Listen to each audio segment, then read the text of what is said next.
یہ 10 اپریل 1912 کا واقعہ ہے۔ دنیا کا اپنے وقت کا سب سے بڑا RMS ٹائٹینک اور پرتیش جہاز یہ اپنے پہلے سفر پر نکلا۔ یہ ساؤتھ ہیمپٹن انگلینڈ سے نیو یارک جا رہا تھا۔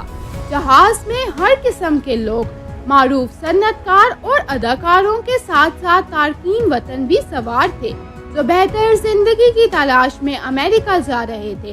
اس کی کمان 62 سال پرانے سینئر کپتان ایڈورڈ جان سمتھ کر رہے تھے۔ مسافر، عوام اور میڈیا میں اس جہاز کے حوالے سے کافی جوش و خروش پایا جاتا تھا۔ یہ نہ صرف سب سے بڑا جہاز تھا جس کی لمبائی 259 میٹر اور اونچائی 53 میٹر سے زیادہ تھی، اس جہاز پر لگژری حیرت انگیز تھی۔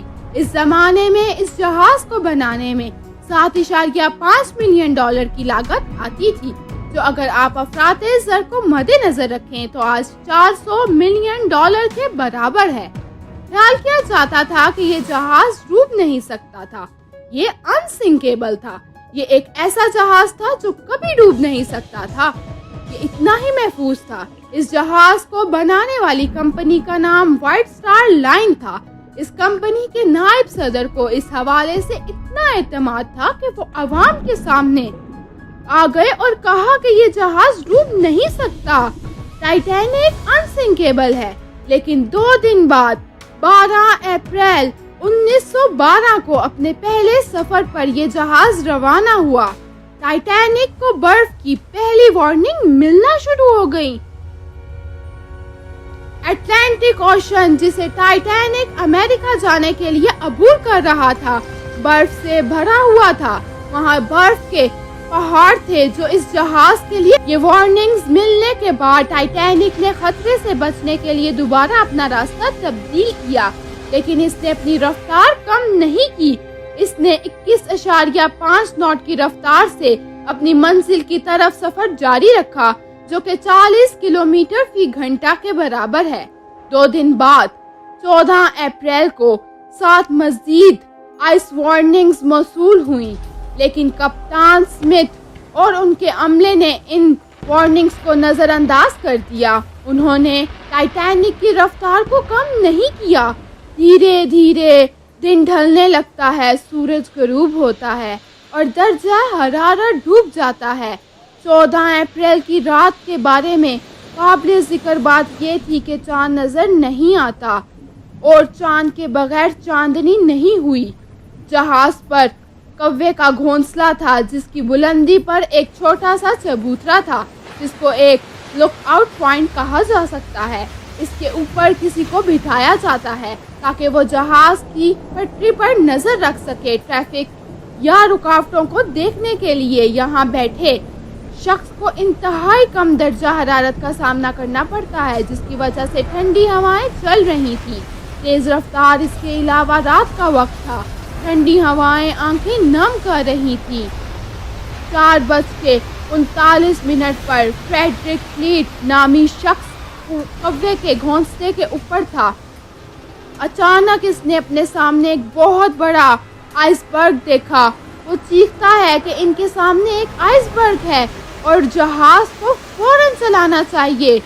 فرسٹ آفیسر ولیم نے یہ پیغام سنا اور انجن روم کو اشارہ کیا کہ جہاز کو بائیں سمت چلانا چاہیے، لیکن بدقسمتی سے صرف 1 منٹ دیر ہو چکی تھی کہ رات 11:40 پر جہاز آئس برگ سے ٹکرا گیا۔ ٹائٹینک عیش و آرام کی زندگی کی ایک نئی نسل تھی۔ ٹائٹینک نے ساؤتھ ہیمپٹن انگلینڈ کی بندرگاہ چھوڑ دی۔ مسافروں میں بہت سے امیر اور با اثر لوگ تھے جو بینڈ ہم جنس پرستوں کی دھنیں بجاتا ہے اور امریکی ریڈ ٹائم ڈانسر۔ 11:40 کا وقت تھا۔ آئس برگ جہاز کے دائیں جانب چڑھ رہے تھے اور اچانک وہ تیزی سے اوپر اٹھا کہ یہ آئس برگ فٹ بال کے میدان جتنا چھوٹا نہیں تھا۔ سائنسدانوں کا اندازہ ہے کہ برفانی پہاڑ 1.5 ملین ٹن وزنی تھا۔ ٹائٹینک کے سامنے دائیں طرف خاص طور پر کمان کے قریب آئس برگ سے ٹکرا گیا۔ तकरीबन 10 सेकंड तक जहाज आइसबर्ग से टकराता रहा और एक बड़ा डेंट बन गया। इसकी वजह से जहाज के मेन बॉडी में छोटे छोटे सुराख बन गए। आप सोच रहे होंगे कि कैसे मुमकिन है ये, बर्फ का टुकड़ा धात के जरिए कैसे कट सकता है। अगर आप अपने फ्रिज में बर्फ का इस्तेमाल करते हैं तो वहाँ ये धात से नहीं कटेगी, लेकिन बर्फ के पहाड़ के वजन को ज़हन में रखें। ये सच है कि लकड़ी भी धात को इसी तरह नहीं काट सकती, क्योंकि आइसबर्ग बहुत बड़ा और भारी था। इसने बहुत ज्यादा नुकसान पहुंचाया। टाइटैनिक को तसादुम के चंद सेकंड बाद जहाज के कप्तान स्मिथ और माहिर तामीरात थॉमस एंड्रियोस ने ये देखने पहुंचे कि जहाज को कितना नुकसान पहुंचा है। जब उन्होंने ये देखा कि जहाज डूब जाएगा तो वो बिल्कुल हैरान रह गए, क्योंकि ये तो अनसिंकेबल था। ना डूबने वाला जहाज डूब जाएगा। रात 12 बजे तसादुम के 20 मिनट बाद कप्तान स्मिथ ने अपने अमले को रेडियो पर एक डिस्ट्रेस कॉल भेजने का हुक्म दिया। आसपास के बहरी जहाज इसका पता लगाएंगे और इन्हें बचाने आएंगे। सीनियर रेडियो जैक फिलिप्स हमारी कहानी का हीरो निकला। इसने डिस्ट्रेस सिग्नल्स भेजना शुरू किए, जिसका कोई जवाब नहीं था, लेकिन इसने हार नहीं मानी। इसने एक के बाद एक लगातार सिग्नल्स भेजे, जो 20 मिनट बाद 12:20 पर अपनी परेशानी की कॉल उठाएंगे।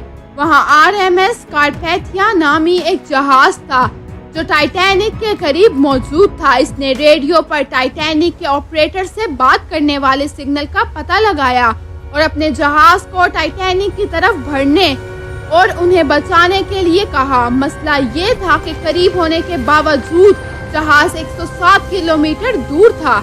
यहाँ तक कि अगर ये अपनी तेज रफ्तारी से टाइटैनिक की तरफ बढ़े तो इसे पहुंचने में 3.5 घंटे लगेंगे।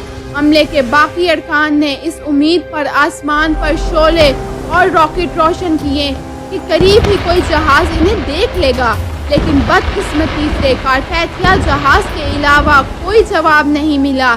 इस दौरान कैप्टन स्मिथ ने जहाज पर लाइफ बोट्स इस्तेमाल करने वाले मुसाफिरों को निकालने का हुक्म दिया।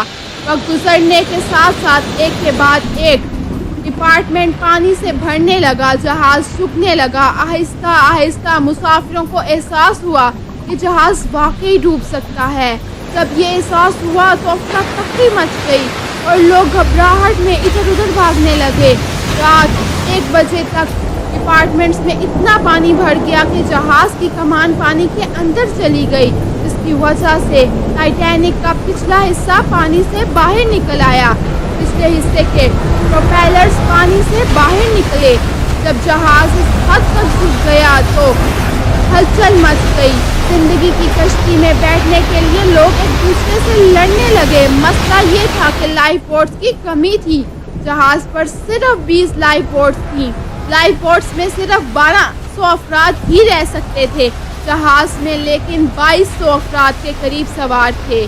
सुबह 2:05 पर आखिरी लाइफ बोट को टाइटैनिक से नीचे उतारा गया, लेकिन 1500 अफराद अभी तक इस जहाज में मौजूद थे।